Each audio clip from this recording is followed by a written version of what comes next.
Pemirsa, ancaman gelombang ketiga COVID-19 di Indonesia dipengaruhi vaksinasi yang belum memadai.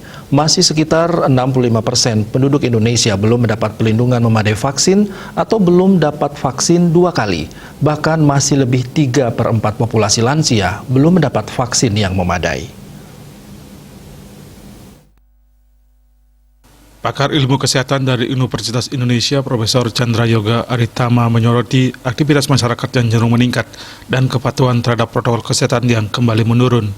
Sekarang aktivitas masyarakat terus meningkat sementara tidak semua menjaga jarak dan memakai masker dengan benar. Ia mengingatkan masyarakat bahwa agenda hari besar yang diikuti peningkatan mobilisasi berisiko besar memicu gelombang lanjutan COVID-19. Pengalaman selama ini, kalau ada peningkatan mobilisasi karena libur panjang, kasus akan naik. Chandra mengatakan sejumlah hal tersebut menjadi pertimbangan para pakar yang saat ini memperkirakan gelombang ketiga di Indonesia mungkin saja terjadi pada awal 2022. Tentang berapa besar peningkatan kasus akhir tahun, Chandra mengatakan bergantung pada sejumlah hal, diantaranya seberapa patuh masyarakat pada ketentuan menjaga jarak, memakai masker, dan mencuci tangan. Hal lainnya adalah kebijakan pemberlakuan pembatasan kegiatan masyarakat oleh pemerintah sesuai derajat yang ada. Chandra mendorong masyarakat untuk berpartisipasi secara cepat dalam vaksinasi COVID-19. Bali Pos melapor.